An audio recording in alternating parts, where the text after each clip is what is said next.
Hey, how's it going? Today we'll be going over the Pyramid Plunder minigame. And by recently, I mean literally like 12 minutes ago.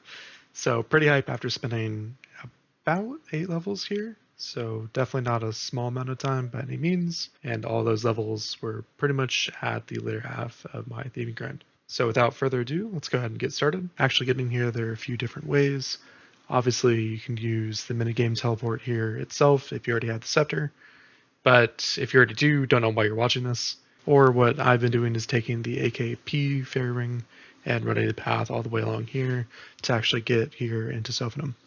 Outside of that, if you don't have AKP for whatever reason, you can definitely just take the carpet system, starting off at our trusty Shanty Pass and going down to Polvanich and then eventually coming to Sophanum. And the main purpose of this minigame is twofold. One, you'll eventually need it to complete the hard diary for the desert. And if we come down here at the bottom, we can see steal from the grand gold chest, which requires 91 thieving, and that's at the final room. And the second is taking a look at the scepter. So the scepter is obviously used to create the ancient altar in your house, or the finer one for the occult altar if you already have the lunar one. And outside of that, we do have some TPs for the scepter. So the first one is for the Pyramid Plunder game itself, which would take you directly to the minigame start itself, as opposed to having to mess with the 4 entrances. The second one will take you to the Agility Pyramid, which is not too crazy, but I doubt many people who have the scepter will actually be doing this. The next will take you to the Obelisk, which will take you close to AKP teleport, which is near TOA. The final teleport will take you to the ancient altar, where, well, at least the pyramid where it's located. So if you're a lonely Iron Man like myself, you can go ahead and use that until you're able to actually use the construction level to create the occult. Charging the scepter is also pretty straightforward.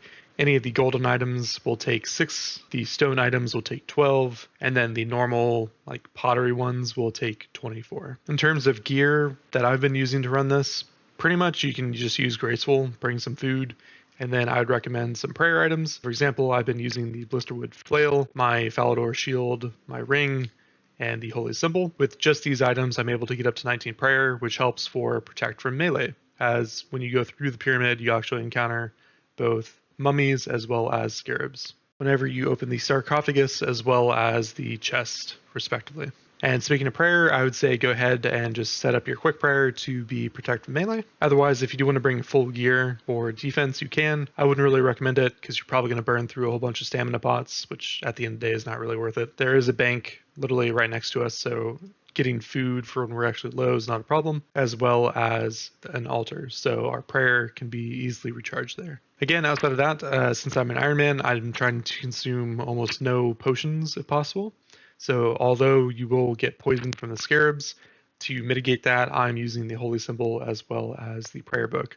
This does consume 1 prayer whenever you cure your poison, but I think it's totally worth it. If you do have something like a Serpentine Helm, you can definitely use that at the cost of scales, but again, I think it's just not worth it. Overall, with 85 agility and my current stats, I really don't have any problem with prayer and or run energy, and whenever I do actually get low enough on run energy, I've probably done enough runs consecutively to kind of take a little bit of a break, get some more prayer, let my run recharge, and then repeat the process after grabbing a snack. Overall, the minigame is pretty low effort, but I would still recommend a few plugins. So the first one we can take a look at is the Pyramid of Plunder plugin. And if we click on these settings, these two are pretty much cosmetic, so you can choose your exact timer, whether it be the old one or a little bit more modern. Nothing too crazy there. I would recommend highlighting both the doors and the spear traps. It just makes your life a little bit easier clicking on them, as opposed to trying to fumble around yourself and find them. And then these last 3 are the main ones you want to adjust.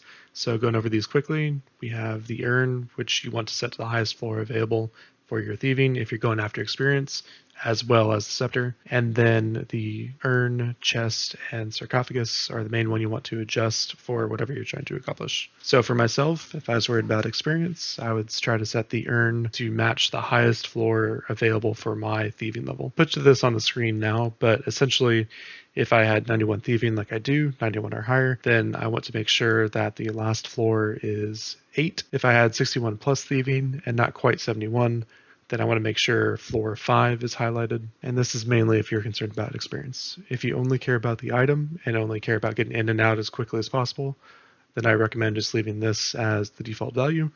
or if you want to adjust it, feel free. At the end of the day, you'll probably just be focused on the chest and sarcophagus at that point. The reason I have the chest and sarcophagus at 1 and 4 is because this gives me the highest cumulative chance to receive the scepter. And again, I'll post this on the wiki, but starting on floor 1, you'll want to start looting every chest possible until the highest floor, and then on the sarcophagus, you only want to start doing that on floor 4 and higher.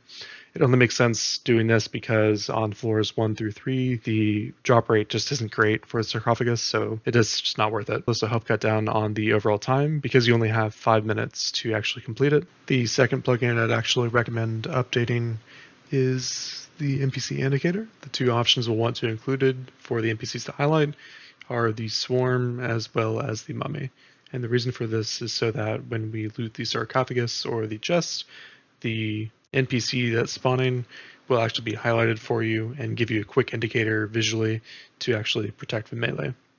So outside of that, we'll take a look at the sample run, but before we do, like I mentioned, there is the trapdoor down here that we can climb, and this will give us access to the bank as well as the altar here. And then once we're ready, if you do not have the scepter, which I'm assuming you do not, then what you'll have to do is start from one of these doors and find where the mummy lives. You'll always be kicked out on the northern side when you're finished with the minigame, as well as here. We can see the mummy's not there, so we're kicked out to north, and the same thing for the other doors.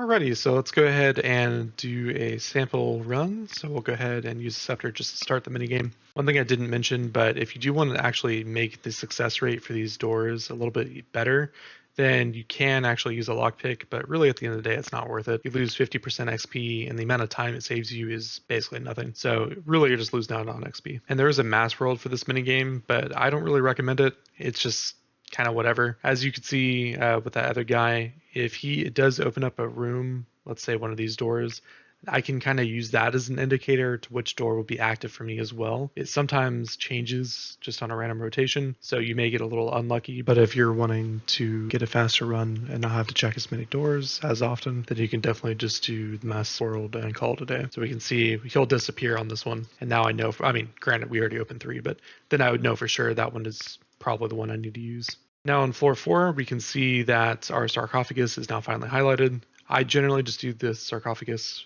first.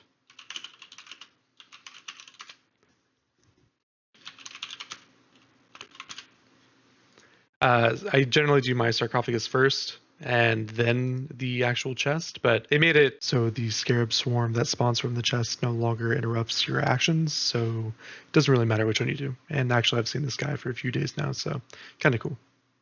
The sarcophagus also gives you strength experience, whereas pretty much everything else will just give you thieving experience.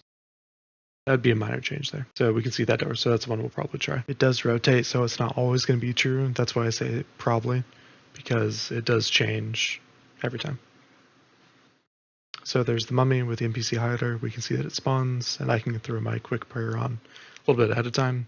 The mummy won't hit you first every time, but the scarab swarm will always hit you at least once before you can put your prayer on. It's just unavoidable.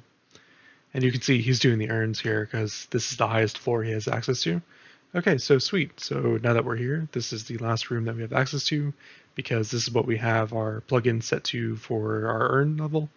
One thing with the urns too that I neglected to mention is that they can also poison you, similar to the scarab swarm. So this is where your prayer book or your anti-poison, anti-venom, whatever, will actually come into play. If you are going to do the urns, I would recommend opening those first before doing any of the chests. We had plenty of time coming into this room, so it really didn't matter. We could camp here again with our prayer if we wanted. We won't actually interrupt our action, which will be totally fine. So we can see that is not going to impede us at all. And again, there's the altar outside, so we can waste as much prayer as we want. But that is the gist of the Pyramid Plunder minigame. So hopefully this gave you a little bit more insight. It is pretty lax, like I said, pretty chill.